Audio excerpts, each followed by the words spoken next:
Welcome to my channel. నేను మీ శ్రీనివాస్ రెడ్డి. పవన్ కళ్యాణ్ దెబ్బకి వీరెడ్డికి ఏం జరిగిందనేది కూడా ఈ వీడియోలో మనం తెలుసుకుందాం.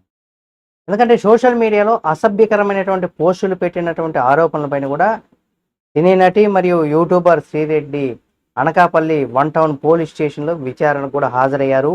ఆంధ్రప్రదేశ్ ముఖ్యమంత్రి నారా చంద్రబాబు నాయుడు గారు, అలాగే డిప్యూటీ సీఎం పవన్ కళ్యాణ్ గారు, మంత్రి లోకేష్ గారి పైన అనుచితమైనటువంటి వ్యాఖ్యలు ఆరోపణలు చేయడంతో 2024 నవంబర్ 13వ తేదీన నెల్లిమర్ల మరియు అనకాపల్లి పోలీస్ స్టేషన్లో కూడా ఆమె పైన కేసులు అయితే నమోదయ్యాయి.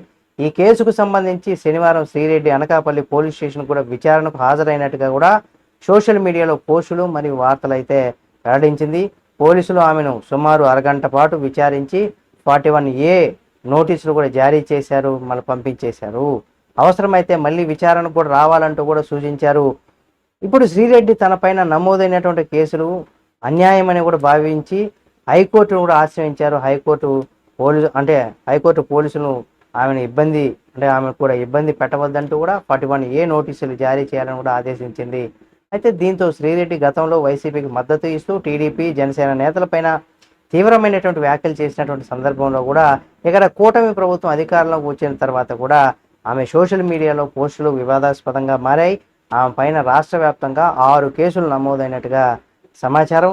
ఈ కేసుల్లో ముందస్తు బెయిల్ కోసం శ్రీరెడ్డి కోర్టులో పిటిషన్ దాఖలు చేశారు.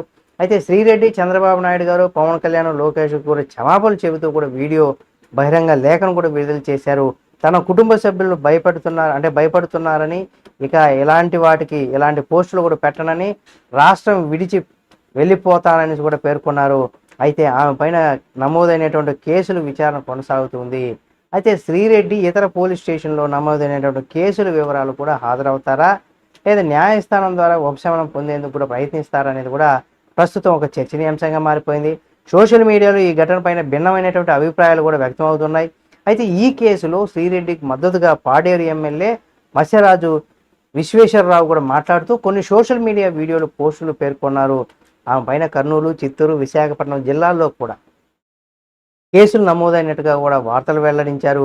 ఈ ఘటన సోషల్ మీడియాలో తీవ్ర చర్చనీయాంశంగా మారిందని, టీడీపీ జనసేన కార్యకర్తలు ఆమె పైన కఠినమైనటువంటి చర్యలు తీసుకోవాలని కూడా డిమాండ్ చేస్తున్నారట.